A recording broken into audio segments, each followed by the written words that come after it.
Hi there. Today we're going to talk about how to live as Christ's community in the world. It's one of our videos in the Philippians series. We're going to talk about Philippians chapter 2, verses 12 through, let's say, 16. I'm actually going to read it out loud to you because normally I have you read it yourself, but I'm going to read it out loud to you. You can read it yourself as well. But some of the things are easy to miss if you don't hear them. This letter was originally read aloud, and the cadence and the way Paul writes is intended to be heard. Okay? So let me read it to you, and then we'll talk about it. This is right after the discussion of how to put on the mind of Christ, or how to have the mind of Christ in our midst.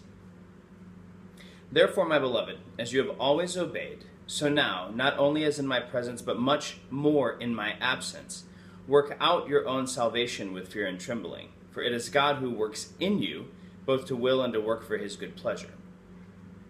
Do all things without grumbling or questioning, that you may be blameless and innocent, children of God without blemish in the midst of a crooked and twisted generation, among whom you shine as lights in the world, holding fast to the word of life, so that in the day of Christ I may be proud that I did not run in vain or labor in vain. Amen, amen. All right, so what Paul paints a picture here of a community inside another community. And then God inside that community. So God inside a community, inside another community. The chronology that Paul's talking about here goes like this. Paul is unaware if he's going to be able to come to them. He's unaware if he's going to see them again. We saw that in our first video where we talked about whether I come to you or remain absent. I want to hear this one thing, that you're striving together for the faith of the gospel. So Paul's unsure if he's going to see them again, or if he's going to be able to if he's going to die. If he dies, he's aware that the story of their faith, or the story of their salvation, is going to go on, and he wants it to go on very well without him. So he says, you have obeyed. Remember, we're talking about bringing about the obedience of faith for the sake of Christ's name among all the nations. You have obeyed in my presence. You've obeyed when I've been a force in your formation. Now much more when I'm no longer a force in your formation. Now much more obey. This is the opposite of what tends to happen. When there's a powerful leader, and I don't even mean egomaniacal leader, like a driver. I just mean a leader with a lot of gifts, or a leader with a strong voice, or a leader with a powerful example. When you remove that, sometimes the community looks around and kind of says, well, without that voice drawing us forward or driving us from behind sometimes, what are we going to do? Where are we going to go? What are we supposed to do here? Maybe kind of nothing. Communities can start to mill about, and individuals can start to mill about. People tend to have a propensity toward overactivity or overpassivity. And especially the passive among us. They will look for someone to tell them how to be, or what to do, or how to move forward. And if they don't have that voice, there's a disconnect can develop between the God at work in them and the world around them. And they're supposed to be that conduit, but they have a story in their mind. We get stories in our minds. Communities get stories in their minds that prevent them from working out what God is working in. So Paul doesn't want that to happen. Paul wants the communities that he's speaking to, even when his voice is no longer heard. He wants those communities, he wants your community to have a direct conversation, to be living in a direct conversational relationship with God, where God is active inside your community, and you are working out what he is working in. And that's the work out your own salvation bit. This has been confusing for some. They read this and they say, oh my goodness, I'm saved by my works. But that's not at all what's happening here. Paul's telling you he's telling you God, not Paul, not me, not Oprah, not somebody who doesn't matter. God himself, maker of all things, upholder of the cosmos, fabric of being, God is working inside you. He's working inside you and inside y'all. He's at work in you. And he's at work two ways. to give you the desires necessary to help you want what he wants with him. He's implanting into your heart, into your community's collective heart, and into your hearts, bits of his heart that are to drive you, inside you, drive you, pull you forward, draw you into what you're supposed to do, into your calling as a community. Your calling for that moment. Not forever, but for then, because he wants something now in the space that you inhabit, and he's giving you that desire with him. And then he gives you the capacity. He equips you. He works in you both to will and to do what he desires, his good pleasure. He puts inside you and entrusts to you what is needful for you to make his dreams for places come true.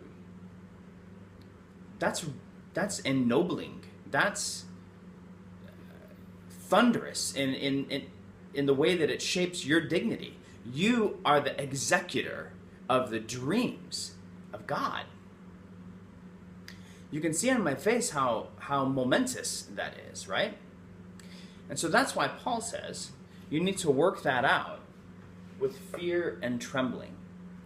That's not like, oh, we're going to get it wrong. Oh, we're going to get it wrong. But it is sort of like, it's not. We're going to get it wrong and we're paralyzed by our fear of a mistake.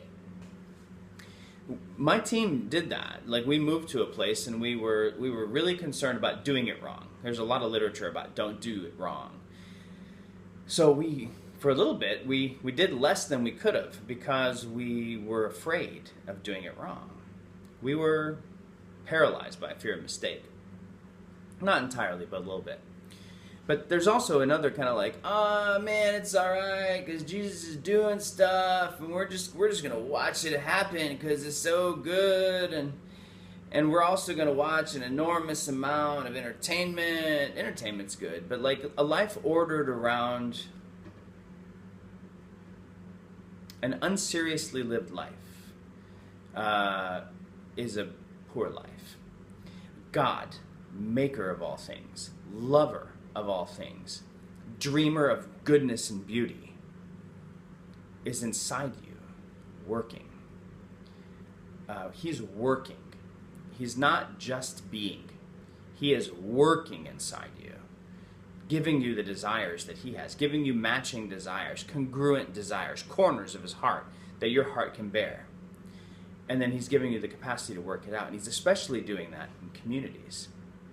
So you need to work that out with fear and trembling. With fear and trembling. So there's these two kind of polarities that happen. There's a couple of different ends, but there's also a couple different widths. The two widths are with fear and trembling, and then without grumbling and disputing. So we've talked about the fear and trembling. God himself is at work inside you. And there's a story of your salvation as a community. Your community is being progressively saved from its false self to its true self, to the you that God dreamt when he dreamt you. You're being saved to that. So you work out what God works in. You work out your own salvation. It's not Paul's saving of you. It's not your pastor's saving of you. It's not your spiritual leader, your team leader's rescue of you. It is your own. You own it. It's your responsibility to participate in it. It's your responsibility to find workarounds when you get stuck. It's your responsibility to seek help when you don't know what to do. It's your own salvation. It's not your own to save you. God is saving you, but you have a role in the process. And you work that out, taking it really seriously. Not because you're afraid of screwing it up, but because of who it is that is inside you, working. So you do it with fear and trembling, but you also do it without grumbling and disputing. I find it so interesting. So what the picture Paul paints is this world that we live in is crooked and it's twisted. It's dark. You shine as lights in the universe, or lights in the darkness, and perverse. So he said there's this messed up place that's jacked up, and it's not working, and it's not all right that it's not working. It's provoking increasing suffering and the propagation of evil in the world. It's very bad news, right? You live in that. We live. Our communities inhabit that world. How we inhabit it is everything. It is not enough, it's not sufficient, it's not even effective for the communities of light to just sit yelling at the dark about how dark they are. yelling at the dark about the evil, about how evil it is. It's either aware or doesn't care. It's cursing the darkness does no good. Light the candle. It goes a long way. So how do we light the candle? Is it by being nice or more proper or more apropos? Rudeness doesn't get anywhere, but apropos doesn't do it. Nice is weak. Okay? We're not after nice. We're not after mean, but we're not after nice. We're after good. Good and nice are different. So he says, you are, do this. I'm going to give you something to do. I'm going to tell you a way to do this, so that you can be chips off the old block. You can bear a striking resemblance to God. God is not visible in the world. He was in Jesus, but he's no longer visible in the world, except in you, except inside the way you live with other believers. He's visible there. So do this. Work out with great seriousness, incredible intentionality and focus. Work out your own salvation with fear and trembling, without grumbling and disputing. These are disunity words. Without the interior conversation that you have with yourself about how other people are jerks, and without the constant argument or the need to get your own way, it attaches to the earlier bit from Philippians 2 where Paul's like, listen, don't go after you getting your own way, go after others getting their way. Look out not only for your own interest, but also the interests of others. Do nothing from conceit and over-focus on you or on who you are, what you want, or order to get attention or to acquire a following. Either a following in real time, in a real space, or to get more people on your side of an argument, or a following on Twitter. Do nothing to acquire a following. Do nothing to get more power. Do nothing. Later then he says, so live this way of being God's children without grumbling or disputing. It's interesting to me that he doesn't say like without fornication and thievery. Like, of course without fornication and thievery. But the thing that marks us as God's children, the thing that gives us a striking family resemblance to Jesus, is the lack of disunity in our spaces. Unity is everything for evangelism. I don't know how many times I've been in conversations where people are like, this whole unity conversation, like it's exhausting. Let's just get out there and tell people. Well, get out there and tell people. Get out there and tell them and see what happens. Go tell them. And then when they're like, what does it look like? Point back to your fighting, disputing, selfish communities. And be like, yeah, it'll turn you into that, which looks exactly like you already. So I guess this really doesn't work. It's like devangelism. Paul is talking about living as a contrast community. And this is important. Later on, we're going to talk a lot about what it means to be a contrast community. But living as a contrast community, not a counterculture where the culture is going this way, and so it determines the way you go because you try to go opposite. It's not about being opposite to culture. It's about being another one of them. Like we are a contrast Detroit to your Detroit, right?